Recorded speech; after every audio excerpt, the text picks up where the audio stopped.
Good evening, everybody. Hope you guys are all doing well. We want to welcome you to our Women in Business panel, and I count it an honor to be on the call with so many wonderful women of God. It's so good to see them. Um, and I just believe that God is still doing great things through all of us, even in the midst of this pandemic, in the midst of everything we're going through, or everything that's going on in this season, this new season that nobody could have predicted. I believe that God is yet blessing us and everything.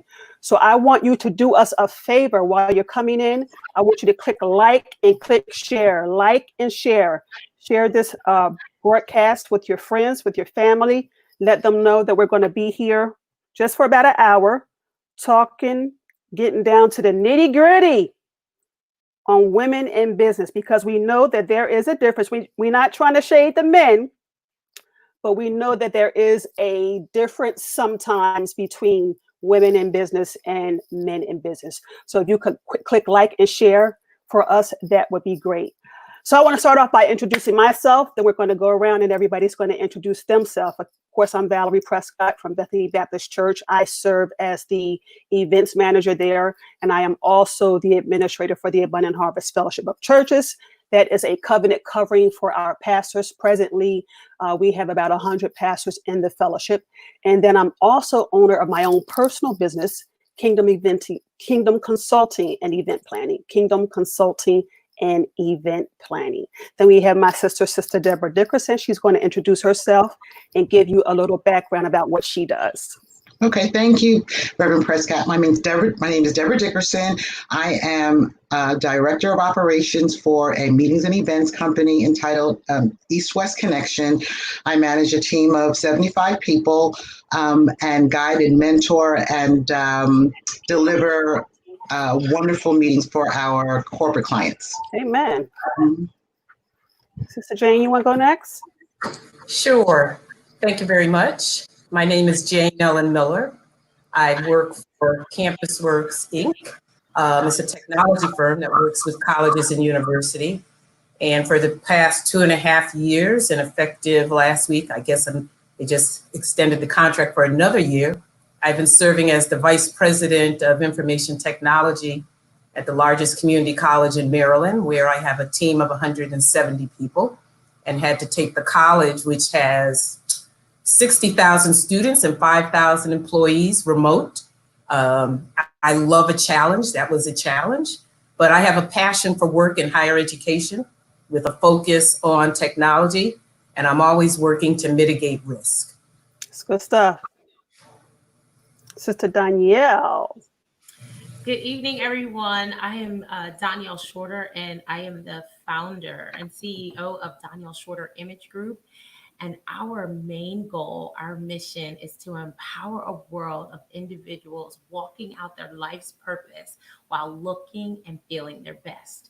And so we're excited about having this conversation today about women in business. I've been in business about 15 years.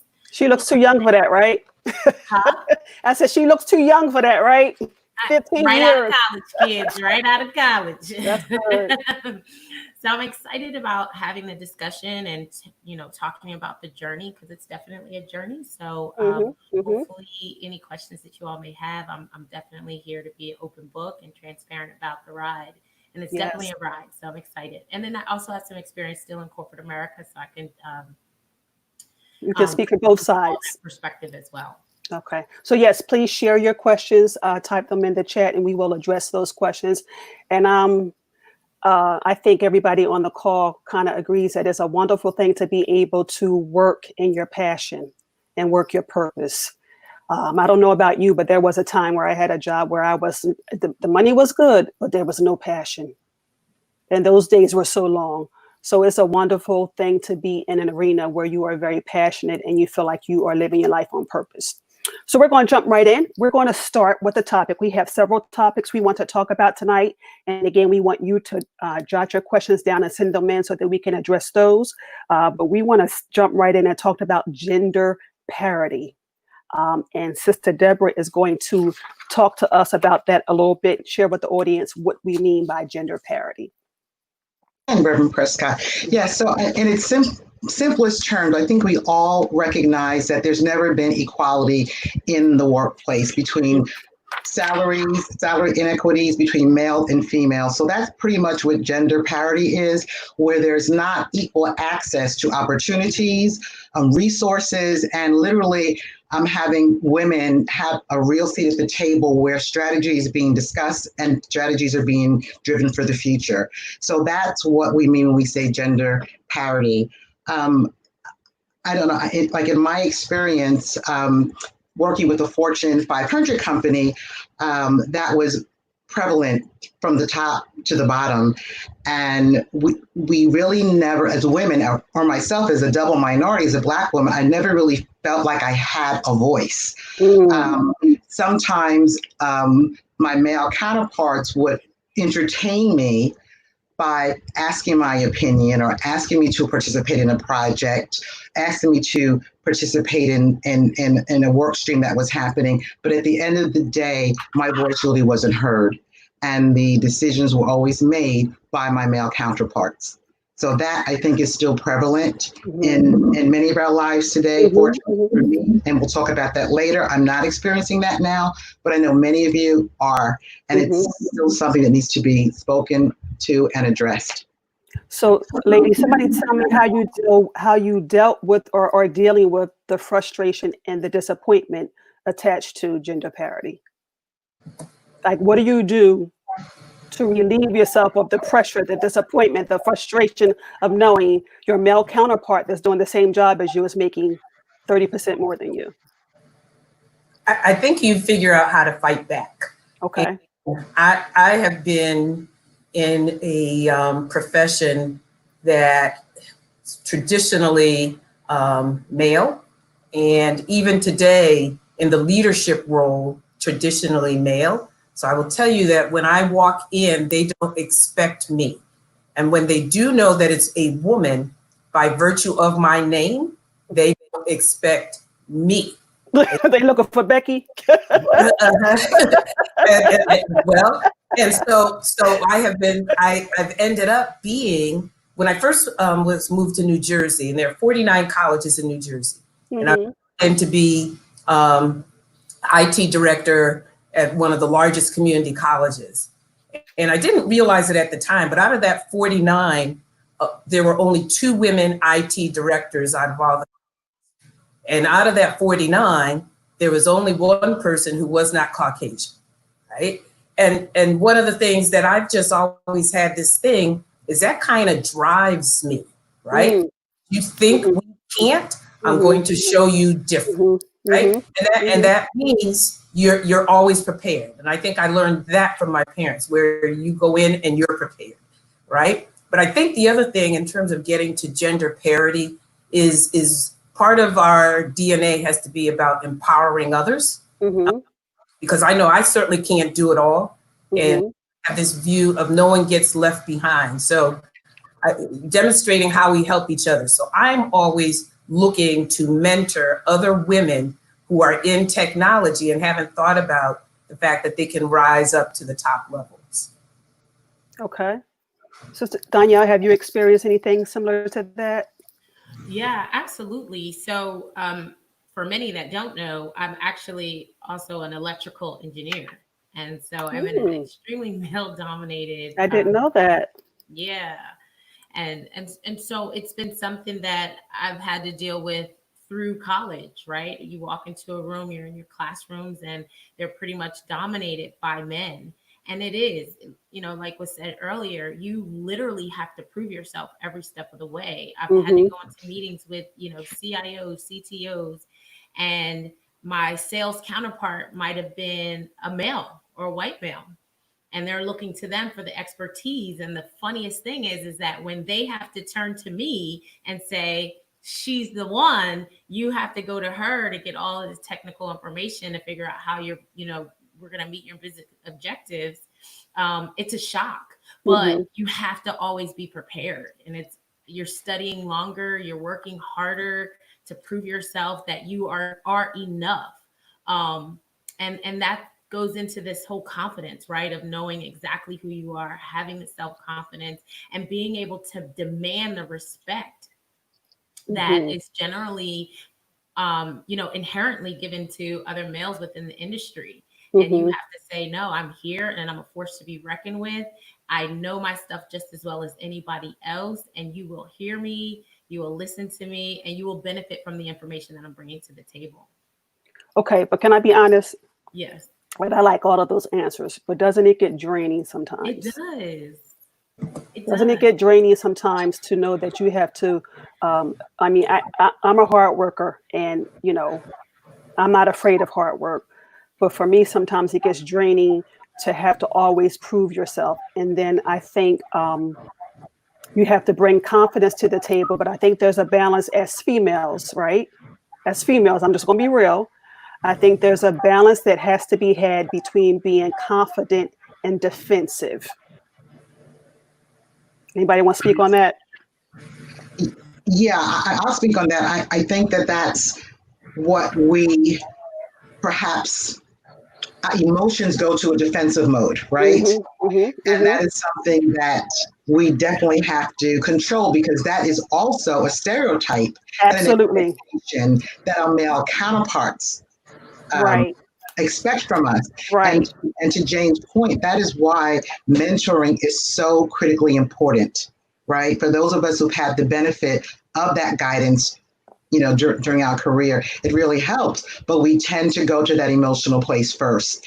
And there is a balance, but it's more like just controlling that. Even if you have to step away and breathe or pray or just step away from the situation and then come back and walk with boldness in your purpose and what you know God has gifted you in. But that is a lesson that I think for me, I had to learn early on in my career, and I'm grateful for that learning. And now it's, if I have to go to the ladies' room and cry, I do that after the fact. Right, exactly. Right. You man up when you have to, and then you do what you got to do. So I remember a situation where years ago, I was in a meeting with a bunch of male pastors, and I'm the only female preacher at the table. Now, mind you, I don't have a problem getting anybody a cup of water, a cup of coffee. I'm not. It's cool. But the one pastor in the room said, "Oh, sweetie, can you get me a cup of coffee?" So defensiveness would have been like, "Excuse me, who you think you're talking to?" But confidence was, "My name is Pastor Prescott, and yes, of course, I'll get you a cup of coffee." But those kind of passive aggressive little things that you really can't put your finger on, and you look crazy if you approach it. I feel like sometimes you always have to be on guard. And sometimes that's for me, that's so draining. And then to both of your points that it's good to have mentors. I find that in my arena, how can I say this? It's hard to find women that are willing to mentor you. Can I just keep it 100? I think you're right. And I don't know that you could. So Jan, I applaud you. I applaud both of you, Jane and Deborah, for wanting to be that mentor. But I think for me, it's hard to find women that genuinely want to mentor you and don't want nothing in return. They just genuinely want to help you.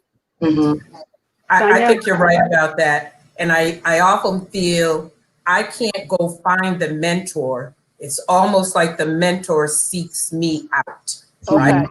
So I did have an issue, and maybe still a little bit, about being defensive. And I worked for a president of a college, and she would show me when my responses sounded and would come across defensive, right? So while I thought I was explaining why something was, the way that I was doing, she's like, that's defensive.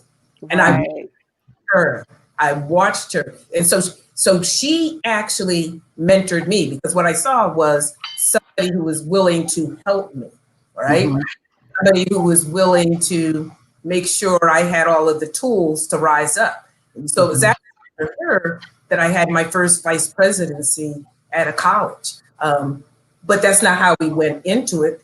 So I think sometimes, and I certainly didn't think of her as a mentor, but I saw that she was willing to help me be better. And so I think that's it. I think the other part is, because I have mentors to this day, and different people will provide different things. And so some of my mentors are men, right? Because there's certain things that they help me with to this day. If I have a problem, I have an issue, I call this one or I call this one. And then I got with, so you it's never one person because we're multifaceted. Okay. And I think we're very, the aspects of what we're doing in business is so diverse and so varied. You need the expertise from various people who are going to give you very honest feedback. So and you so have I a lot of people. okay. So you kind of have a group of people that serve as your mentor. Danielle, Right. you look like you wanted to bust when I said that. Oh my goodness. So I was in school at the Fashion Institute of Technology in New York, and I had a class and thoroughly enjoyed the instructor. She was actually the style, she was like the style director for Essence, Black woman. And I'm like, yes. So I went up to her after class and I'm just like, you know, do you do mentorships? Do you even do internships? I'm really interested in, you know, learning about the business. I'm here working, you know, I work full time and I'm here in school in the evening. So you can see how committed I am. She looked me dead in my face. She was like, no, sis, I don't do that. And I was like, oh, okay. She was adamant against teaching me and leading me around the industry. She was like, no. Foot down, no. And I'm like, man, it's a small world. You know, at the time, image consulting, styling, you know, it was beginning to emerge, but there wasn't a lot of people that were in the industry. And this woman blatantly told me no. And so I agree, it's very hard to find women within the industry. And I was like devastated. It was like super deflated because of the moment. But I was like, you know what? I'm going to continue to forge forward.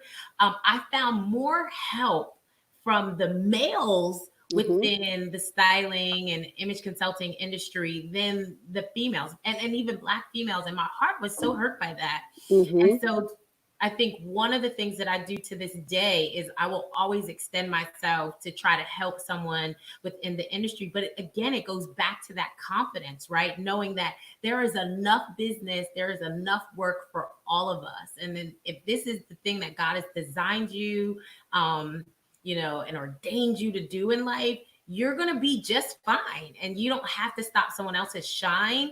You're like, you know, hey, let me help you occupy your territory. The same way I have a territory, you have a territory. Exactly. And the more helpful I am, I think that's a confidence and a trust in God that I'm going to be okay within the industry and in my space, right?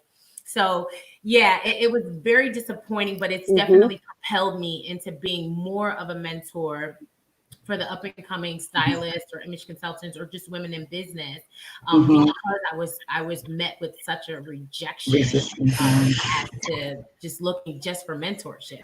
So I'll work for free, but she was right. So you use that. Now, see, I think confidence. I think for me, there have been times that confidence worked for me, and there have been times where confidence worked against me. And I'm gonna tell you why. I'm gonna tell you a story. I got a lot of stories, y'all. So I remember when I first got called to preach, and me and a group of women were away at a retreat, and I noticed that the women that I consider to be mature preachers would go and support some of the other not as mature preachers like me. They would go and support them in their class. I'm like, oh, that's funny. They support her. That's wonderful. So then I posed a question one day, you guys, how come you guys don't support me like that? And the answer cut me deep. The answer was because you look like you don't need anything. Perception. And I said, okay, so what you're saying is because I'm not walking around crying and looking downtrodden and so forth and so on, you thought I didn't need any support. That cut me deep. Yeah. So I think sometimes when you carry yourself in a confident way, as we all should, and we all want to work on confidence and be confident, sometimes the perspective and the perception is, she good, she don't need nothing. And you know what? That's not just in business, because I think about my own life and my personal girlfriends who've known me. I've had these relationships for like 30 years, and they always think I'm good. Mm-hmm. They always think I'm good. Mm-hmm. And I remember having a conversation with one of them one day. I'm like, no one ever calls me and says, "Are you doing okay?" and that's what it is. Because they always think I'm good because of that confidence, right? Right. I just want to share just a real quick story with you, Sure. because from what Danielle said and from what you're saying, Val, I don't know if you guys are familiar with Ursula Burns. Mm-hmm. She was the former CEO of Xerox Corporation. Mm-hmm. And I had the wonderful opportunity to sit and have a chat with her when I was working at my previous company. And she shared a story with me that blew my mind that I'm sure I want to let you guys know you were in good company. So when she became CEO of Xerox, all of her Black female friends abandoned her. They didn't support her. They didn't celebrate her. Then the Black males that were her peers were intimidated by her. So she lost those relationships. And to what your point, Danielle, the only people that walked her through and celebrated her were her white counterparts. Wow. That hurt my heart to hear someone achieve so much struggle. And she said, when they say that it's lonely at the top, she said it's lonelier for a Black woman at the top. So you all are in good company. And I think what we have to address is, how do we fix this? Right? That was going to be my next question. How do we make and foster more Janes and people on this call that really have a passion, for younger people and helping them navigate this, right? And then also for people that are at the point that maybe in the middle of their career, right? Because we don't need mentorship at that point. We need sponsorship. Right. We need someone who has influence, right, that can walk us through and take us to the next level of our career where we want to be. Right. So the question, how do we fix this? Jane, what do you say? And I think that's part of, I love the idea of mentoring. Mm-hmm. And one of the reasons I think I love working in higher ed, because I have that opportunity with students. And I was recently working with some students, and one of them came up to me and she said she was interested in medicine and technology, but everyone told her that that was stupid. She was being discouraged even by the advisors. And I said, absolutely do that. Now, this is pre-COVID, right? Telemedicine has just blown away. I said, but prior to that, I said, doctors now walk around with their computer. I said, but what you want to do is focus on the medicine and let the technology be your minor. But those two things go so well together. And she said to me, you're the first person who's encouraged me. And I'm thinking, she is going to be great. And even with college advisors telling her not to do that, they were about to bust her dream. So I purposely put myself in places with students. I have the ability within my department where I hire students as interns. So that, because it's one thing to get the theory in my field, it's another to get the hands-on. And so you graduate with a degree, but everybody who wants to hire you wants you to have the experience. Right, that's true. With that. So I'm always looking at that. And I have a lot of interns who are women. And so they'll start off and they'll shake my hand. And I'm like, that is not a handshake. Right? I said, I feel like I'm holding a finish. I said, so it just starts with that. And then I'll do it like I'm firm and then I'm funny, because they don't know how to take me at first, right? But the idea, I think we do it at one at a time. And so I do it with students, but I do it also with women who are in the profession. And recently I mentored a woman who's at another institution, was interested in becoming the chief information officer. They had never had, and that's the thing, many of them, they had never had a woman in that role. Mm-hmm. Considering a woman, even though she had been there, she obviously knew her stuff. And so I was just mentoring her in terms of some things that she needed to do, some things to look at, some things, different positions to take, but also to be prepared to leave there, right? If they're not going to recognize your value, prepared to leave there. That is end all be all. And I think sometimes we get stuck because we're afraid to take that leap. Right.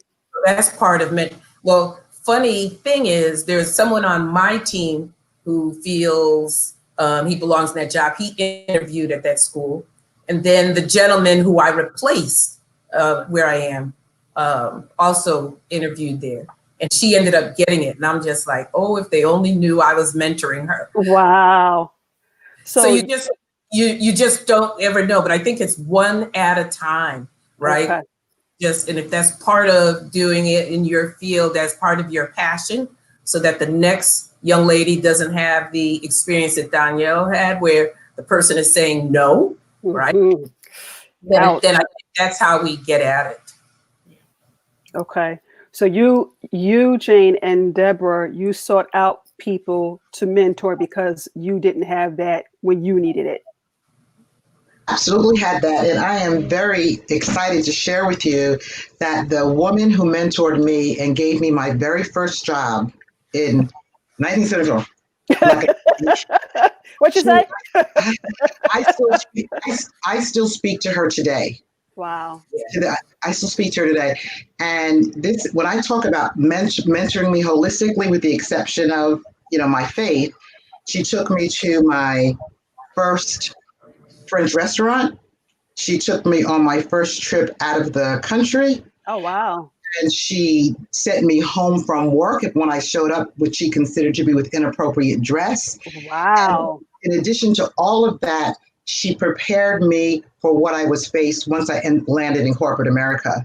So what I've experienced during my career was all familiar to me because she prepared me for it. And it was because of her that I have this passion to mentor others, because between what she did and what my parents did, that's who I am today. And I have to give that back to any young person or even a peer that comes my way. So that is part of my purpose. Okay, so tell me, Deborah, how when she confronted you about, when she called you up on your things that wasn't right, where did you have to go in your head to not be offended by that? Oh, I was very offended. Okay, so you just sucked it up, basically. I basically, no, I cried. I was angry. I didn't like her for a very long time. And I mean, this was, really, it was almost traumatizing. Right? You're like, that's me? What's wrong with my clothes? Yeah, one short example. I think I was sharing this with Jane the other night, or someone, where she, I was her secretary. It was my first job, secretary. And I went to my desk that morning and I had this beautiful blue dress on, very form-fitting with a slit up the side. I look cute. But not for work. I bet you did. You can see that, Danielle. I bet you did. She came in, went into her office. This is how long ago this was. Called me on the intercom and told me to come into her office. And I walked in there and she said, "You're dismissed for the day and don't ever come to work again looking like you just came from a party." Wow. And there was no reason. I love that. Yeah. She could have did that better, though. Yeah, right. She could have seasoned her words with grace, right? Went to our first restaurant, seafood French restaurant, and she said to me, "And you better not ask for hot sauce or ketchup on your fish." Oh, she wasn't no joke. She was gangster. She was definitely gangster. But then look, there was an opportunity to go to Brazil that had nothing to do with me, and she took me with her. Wow. Okay. So again, that passion came from her. Mm-hmm. And I know how much that helped me navigate my career because things were familiar to me. Right. Yeah. And I think, though, and you guys can chime in on this, I think that you are more willing to hear that from somebody if you know they care about you. Mm-hmm. Yeah. I think that's the difference. That's true. Sister Danielle, you were going to say something? So I think from my perspective, I received a lot of mentorship in networking organizations. So coming up through school at the time, while I was in college, there was an organization called Inroads, and it was designed specifically for people of color and getting them the mentorship, the education, the knowledge, the access into corporate America through companies, Fortune 500 companies, Fortune 100 companies, and they taught us. So number one, we got an internship out of high school into corporate America, but we were also forced, which I hate to say it like that, but we were given classes to take, such as etiquette, how to dress. We were taught, hey, look, you're going to have to work twice as hard as some of your people of color co-workers and peers in the industry. So we were taught coming up out of college, many of these things that a lot of our kids are not taught today. I had 4 years of that training. And so, and there were people that looked like me that taught me this. But again, it goes back to a lot of them, worked for Inroads, but then there was a lot of sponsorship and from people that were just like, hey, look, we need to infiltrate corporate America. We want to make sure that, there's more representation of us, and they were more willing to help. And so I saw a lot of that in college, and then through that, Inroads program. But also, so our other counterparts within the industry, they go to different places like the Network of Executive Women. And many people on here maybe should be aware of that. One of my clients is a member of the Network of Executive Women, and they're taught many of these same things, such as like wine tasting. They go to classes to know what wines to select for dinner and conversations to have. All of this they're taught.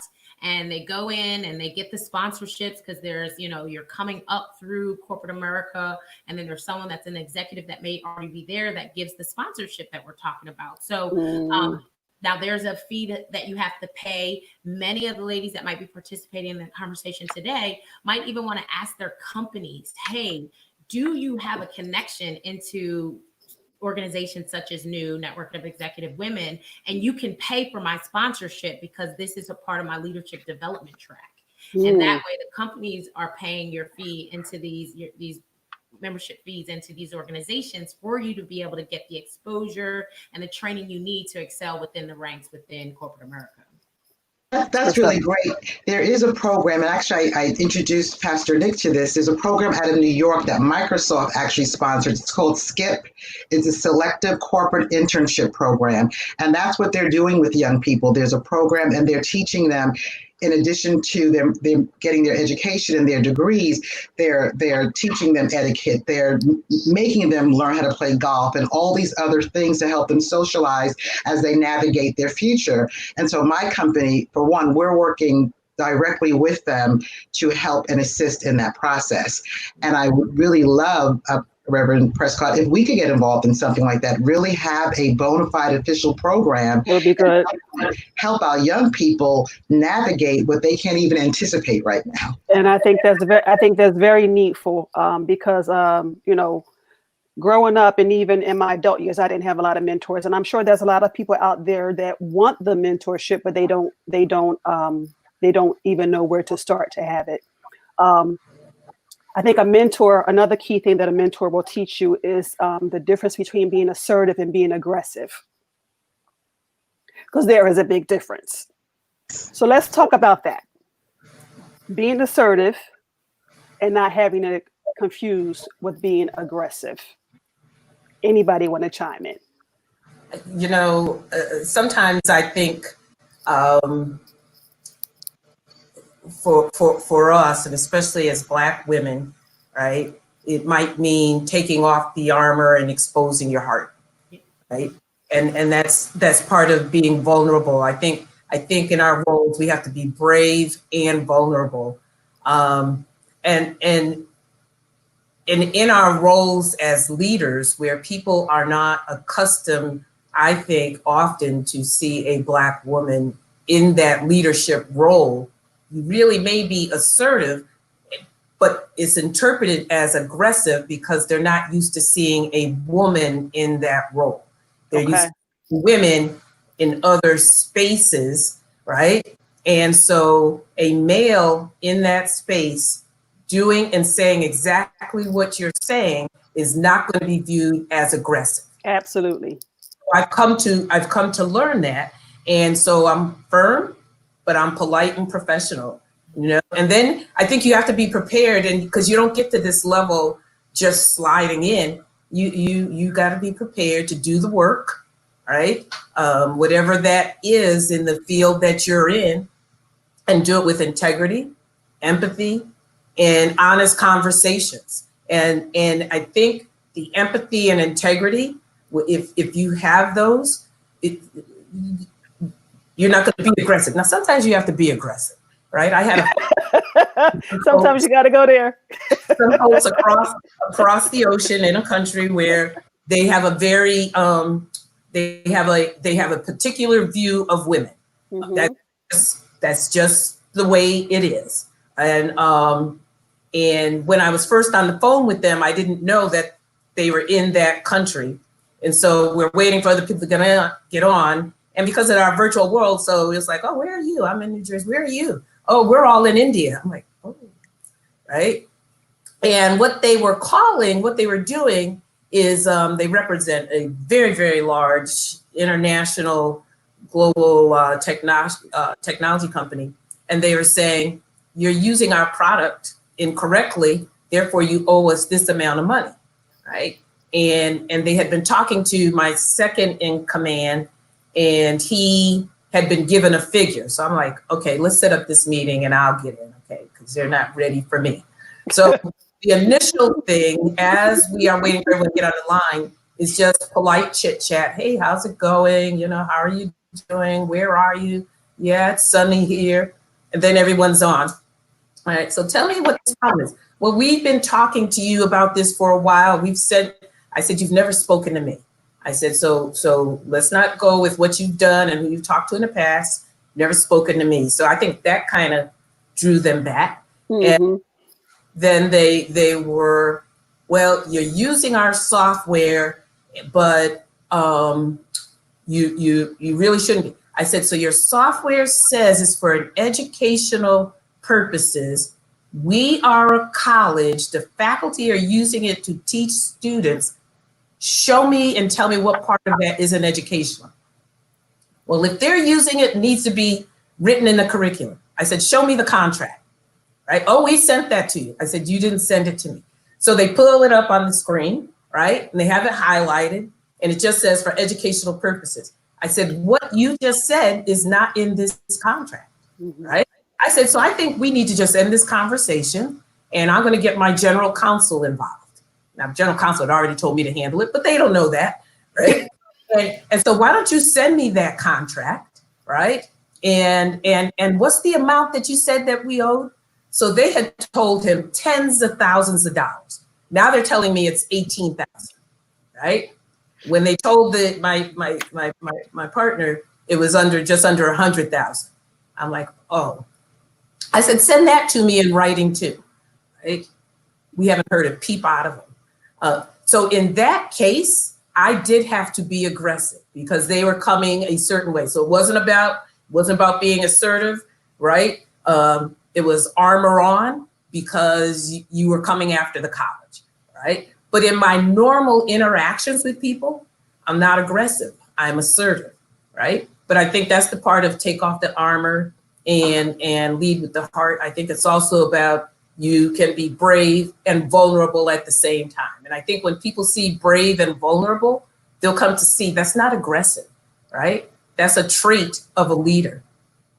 Okay.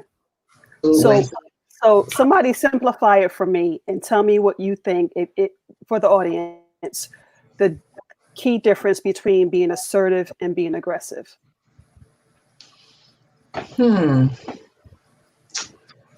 I just think, I'm not even sure I know the right answer, but I'm going to take a stab at it, right? Okay. So when I think of being assertive, right, it is making sure and positioning yourself to drive some result that you need to be driven, whether it's through a conversation, whether it's through work. Mm-hmm. When I think of aggressive, I think it's just another dynamic of assertiveness because of the criticality of what that might be. Okay. Right. Okay. So that's how I interpret that. What do you think, Danielle? So I think being assertive versus being aggressive, I think there's a certain level of humility that is involved there, and understanding that I don't necessarily have to have it my way, but but I will do what it takes to get what I need. Okay. Right. And sometimes that means we're operating in a space of humility. So, for example, I do have male clients, right? And, the need to be assertive when I'm consulting with them on their image, I know that there's a certain way that I'm going to have to phrase my words to protect an ego, right? I know that there's a certain tone that I'm going to have to use to ensure that my client is comfortable and in a position to want to receive from me. So I can force my opinion on them. But again, what is my end result, right? So I can try to use tone and phrases that will appeal to their ego and that will render the outcome that I need. And a lot of times that forces me into a place of humility. Okay. And using my words to ensure that there is no barrier, there's no offense that is taken to get to the end result. And so I've seen that in the past, because I could say, no, that doesn't look good. You're not going to whatever, right? And I can be aggressive in it, but I can find a way to be assertive, using psychology tricks, right? I mean, we all have done it, right? Saying, hey, what are your thoughts about this? He took this direction. Now it allows him to feel as if he's helping to make the decision, but it was just a way for me to be assertive, but to get the outcome by humbling myself. So in the end, I feel like for me, right, from an ego standpoint, I feel like I have become the bigger person because I learned to walk in humility. And that's just for me. It's and like was said earlier, it's really about how do I get to the end result? And will the aggressive nature help me to get to the end result? And more often than not, that's a no. That's just what I learned. But I'm also in a customer service business as well. So I always have to ensure that the customer feels right, that they feel secure in the decisions that they're making. So that industry is purely about humility. That's just a feedback. Yeah, and that's a really good. That's a really good point, because you have to adjust whatever your strategy is according to the audience that you're dealing with, right? So in a customer service environment, yeah, aggressive is not going to work. But when a vendor is trying to take something of yours that doesn't belong to them, or you're trying to negotiate a contract and there's money on the line, you have to take a different approach. And that's where I think the aggression will come in my line of work. Okay. Yeah. So that's interesting, because I do agree. So when I'm negotiating a contract, I'm assertive. But these folks who are trying to take something that was not theirs, I was aggressive. Okay. Right? And I also was aggressive because typically I would be assertive. I also was aggressive because I knew they were not ready for that, right? But I also knew they were just being very wrong. And you show a contract that doesn't have anything in it that's in terms of what you're saying, right? Then we need to have a different tact. And so I have let someone be assertive and be firm and try to work with them in a way to resolve it. And they didn't want to do that. So we had to take a different tactic. But I would say that 99.9% of the time, aggressive is not what we can do. Right. No. And even in my IT field, one of the things they look at us is we are a support. We are customer service, right? So aggressive is not it. In fact, they don't always want to see assertive, right? So sometimes my assertive, and I think Danielle said it, is a tone, right? I think all that's important. But it's the inflection in my voice. I just led the institution in a 5-year IT master plan, right? Now, I had a large group and I was the facilitator, but they had no idea. But I also had to do it in a way that they totally felt that they did it, right? So the way that you do that and the way that you lead people and you facilitate that process, what it now is they feel they own that even though you've let it, right? But had I been assertive and really like pounded it and aggressive, forget about it. that would not be the feeling for how they're accepting that work. Yeah. So yeah. what I hear us saying is there's a time to be assertive and there's a time to be aggressive. Yes. And then I think there are nuances even in assertive. Sure. Yeah. I think assertive, the biggest word I can think of when I think of being assertive is respect. And that's to Danielle's point. You're going to respect me and I'm going to respect you. But let's be real. Sometimes those textbook principles for assertiveness, they don't work, depending on the context that you're in. So I do get that. So that segues into the next point. Let's talk about female leaders, female women in business, and emotional maturity. Because I think that for a lot of us, we want the respect that our male counterparts have. We want all those things. But I think for a lot of us, we really need to pay attention to and hone in on being emotionally mature. I think that as females, we have to learn that you have to choose your battles. And everything doesn't need to be addressed. So talk to me a little bit about how you have navigated in your different arenas. How did you grow to the emotional maturity that you have now? Still growing. It's still growing. It's a lifelong pursuit. Danielle, you said something? Still growing. Yeah, I think it's that challenges coming to all the right? time. You might have gotten an email in that didn't sound as it should have, and you're now firing off the response per my last email, per my last message.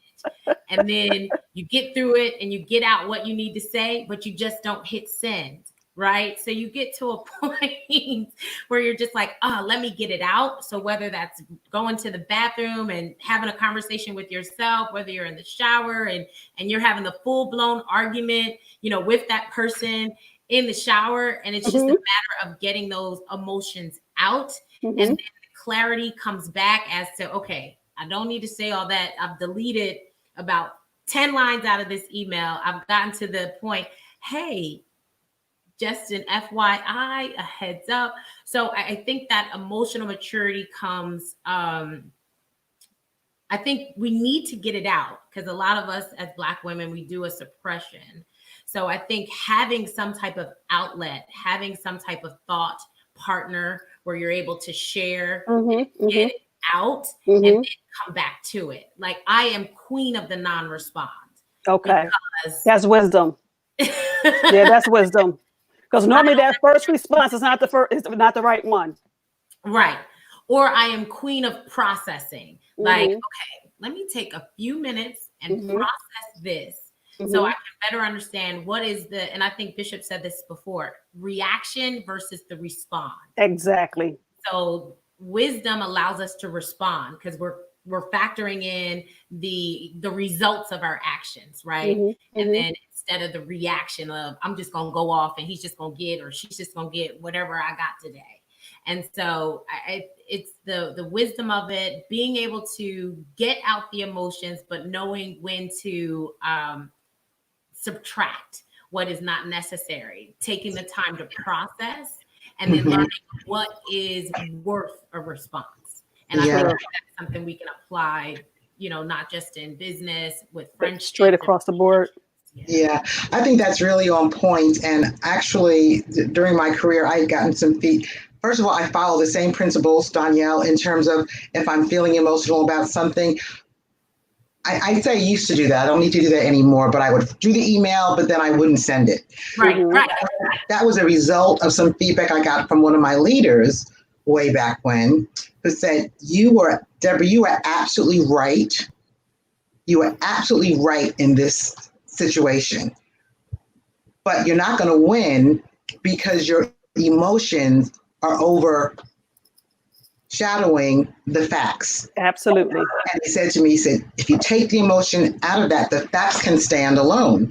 And ever since he gave me that feedback, and that's probably maybe 10, 12 years ago, I always remember that in my writing now. I don't want the facts getting lost. And the person who receives that is going to respond to your emotion and miss the point Right. of the email Right. in the first place. Right. I think we have to wait until that emotional side of our brain calms down. Yeah. Yeah. Because Right. I think we all can attest to the fact that something happened, situation happened. You're like, oh, wait a minute. Mhm. You don't know who you talking to. No. So sometimes, Danielle, I agree with you. You absolutely have to take that beat and say, well, you know what? I'm thinking with my emotional brain right now, which is not going to produce what I want. So I need to lay back a little bit so I can think rationally through this. But I think you have to slow yourself down. Mm-hmm. Jane, you were going to say something, Jane? That slow yourself down is absolutely correct. And sometimes for me, because it's amazing in my environment, what I find happens a lot is people come out punching, right? Mm-hmm. And they don't ask the question. Mm-hmm. They don't, it's a punch. And so the reflex thing is to punch back. Mm-hmm. Instead, what I've learned, okay, I'm going to kill you with kindness. But and I might even shame you for punching, right? But first, I'm going to do this walk around. So before we were in this stay at home, there is a reason why I got between 15,000, 16,000 steps in a day, right? Because I would That's a walk lot. around. That's a lot. But then come back and sit down and craft a message that didn't have any emotion in it, right? Stated facts, but also did it in a way, typically that person will come back and apologize because there was no reason for them to react that way. And so, and also if you're going to be a leader, you cannot lead with emotion. Now we are, as human beings, we're emotional, as women, we're emotional. So there have been times I've closed my office door and I've cried in there, right? But I cannot go out of the office like that. I can't let the team see me like that. Absolutely. The folks who I serve at that institution in my company are expecting me to be a leader. Right. And that if I saw a male leader come out of his office crying, I'm going to have a little issue with continuing to follow that person. And I think that we as women shouldn't think that because you are a woman, that if you are in that role as a leader, you need to be a leader. Absolutely. But when I am home, sometimes I'm like, Jesus, can I just let somebody else be in charge for a while? Mm-hmm. But that's not something I can do when I'm front and center. And so I think that's part of, you take that deep breath and you walk around a lot like I do. And then you address it in a way that's firm, clear, and it takes the emotion out. I agree with all that as well, but I also think there's, as far as leadership is concerned, that, and I'm not talking about our peers or our leaders, but I'm talking about the people that you lead. Mm-hmm. And I think it's okay to demonstrate some level of vulnerability, right? Oh, absolutely. And I don't think that's a bad thing, because again, when you think about the mentoring mindset, you want to be realistic with the person. So the weight that I have on my shoulder that I walk around, if though there's no weight there, is what I have to do as a leader. But the truth of the matter is, here are some of the things that I struggle with. Right. Okay. I don't want people that I'm leading to not understand the responsibility associated with being a leader and the burden that you carry in that role. So I don't know that I would be, cry or anything in front of one of my direct reports, but I certainly try to be, when it's appropriate, vulnerable with them, because we're, at the end of the day, if they win, I win, right? So we are all together. We just have a higher level of responsibility to ensure that we're executing on what the tasks are, right? So, I think there is some room for emotion in leadership. You just have to be very strategic about. You have to find a balance, right? Yeah, I think being courageous and vulnerable at the same time is a good trait, right? And I also believe that to lead is being vulnerable every day, because I think that's part of who we are as people, as humans. But I also think, and this is the brave part, that you have to have the mindset that you're not going to tap out. that you're going to stay in it, right? And so that's vulnerable and brave. So I absolutely agree. Vulnerable. Otherwise, we'd be robots. And right. But I find, and I think you absolutely have to let people that you lead, we're all leaders, know that you're human. But I think there absolutely has to be a balance. Right.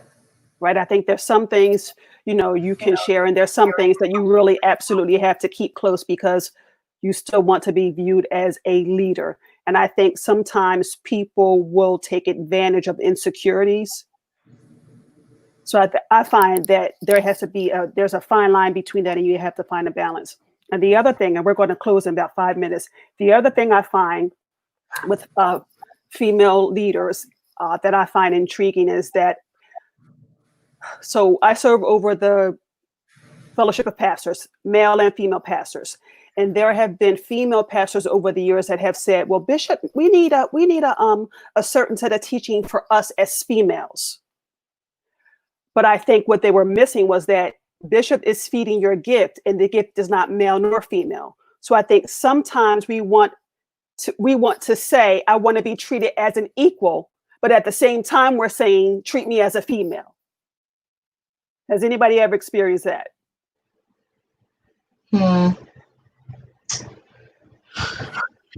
It's like I want to be your equal, and I want to be seen as a leader, just like my brother John right over here. But at the same time, I want you to recognize that I'm a female. Yeah, I think I've experienced that, but I don't think it was a bad thing, because when for me in my environment, in corporate environment, I say I want to be treated as an equal because I'm just as smart as you, if not smarter. So I want to have the same opportunities. I can do the same job that you do, but I still want to be respected and treated like a female, right? So when I say that, I mean respect me as a female. If there's a woman in the room and that woman is me, I got you. Show me the respect that I deserve and that I command as a woman. So I don't want to hear about your. I get it. Right. Or have inappropriate discussion. Sure. Okay. The same way I want you to respect me as a Christian. Exactly. So that's kind of how I. But you're not looking for a separate set of rules because you're female, is what I'm saying. Okay. No. Danielle, you had something to say about that? Well, I think it's more of like Sister D was saying, I think it's more of the consideration, right? And so especially in the world we're living in now, where we have things called diversity and inclusion officers, right? So we're starting to realize the critical need, the criticality of ensuring that our workplaces, our work environments are diverse, whether that's from a gender perspective, whether that's from, an ethnicity perspective, because each one brings something different to the table that makes a corporation, an organization, a company more well-rounded to serve whomever their target market may be. So I think we do have to consider when we're in our workplaces, whether it's from a marketing standpoint, whether it's from a training standpoint, I think we do need to consider the fact that the world is not made up of one individual, and that each person needs to be addressed, right, and within the environment as necessary. So I agree definitely and wholeheartedly about, hey, I'm speaking to the gift, right, the skill, but we also cannot forget to speak to the individual. And those individuals, and that's why we're starting to see such such things as, the Family Leave Act, right? Because we're starting to say, wow, women do need, there might be one caretaker at home. And there are some specific needs that this woman may need in the workplace if she's a single mother taking care of a child, which does need to be considered. So I love the fact that, the marketplace, corporate America business is understanding that diversity inclusion includes gender, it includes race, it includes belief systems as well, because that's who we are as a culture. So I agree to that. Okay. Yeah. Jane, final remarks. If I was to look at what helps me every day, I think there are a couple of things. One is sometimes I have to remember to just get out of my own way and remember that I'm in control. And that's what sometimes that walk around the floor will do in my head, right? So get out of my own way. And then I have this view of practice gratitude every day. And I will tell you, when we first went into the stay-at-home order, and I have a thing where I have a gratitude jar and I put something in it every day. That maybe I woke up this morning, or, you know, my son called, right? But when we first were in the stay-at-home order, it took me a minute to realize that a few weeks went by before I put anything in the gratitude jar.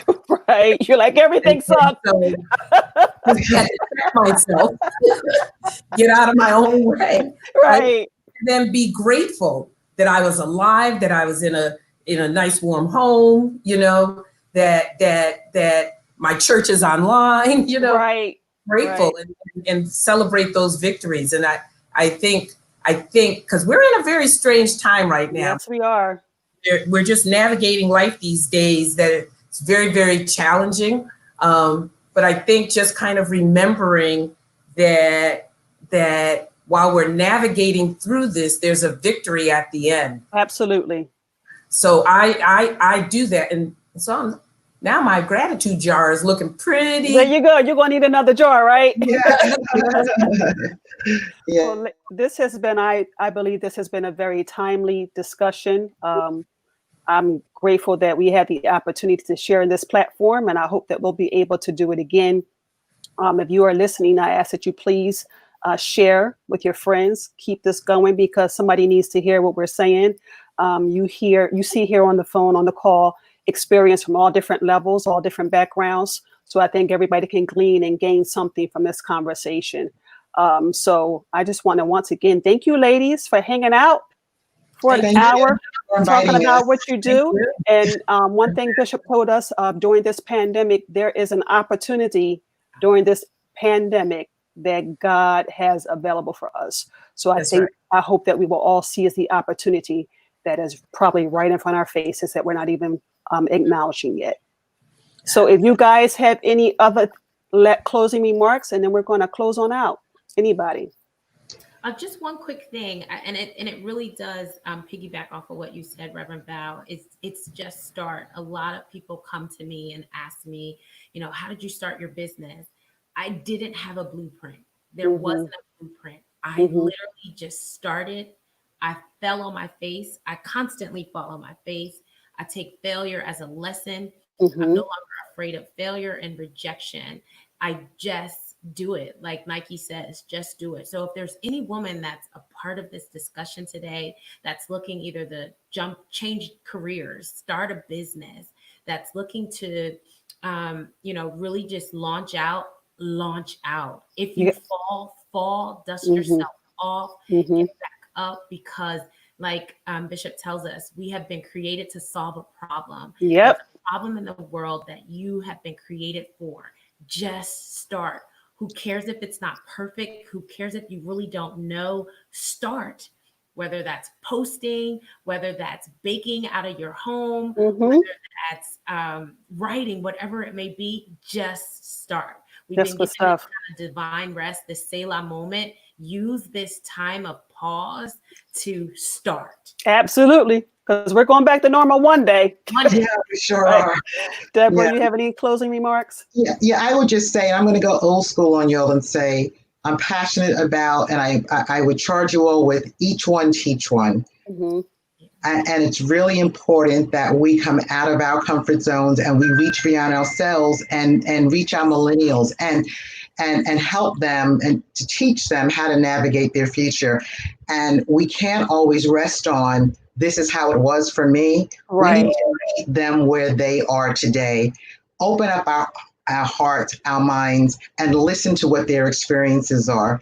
There's so many powerful things we can do together with them, because the traditional stuff, old school stuff, versus with what's happening with them and for the future, we can make magic together, but we have to have the patience and the desire in our heart to understand where they're living in this particular moment in time in their life.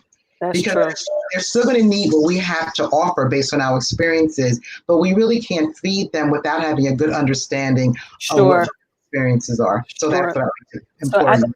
I think we all bring a different level of wisdom to the table, and I appreciate that. And I appreciate you guys.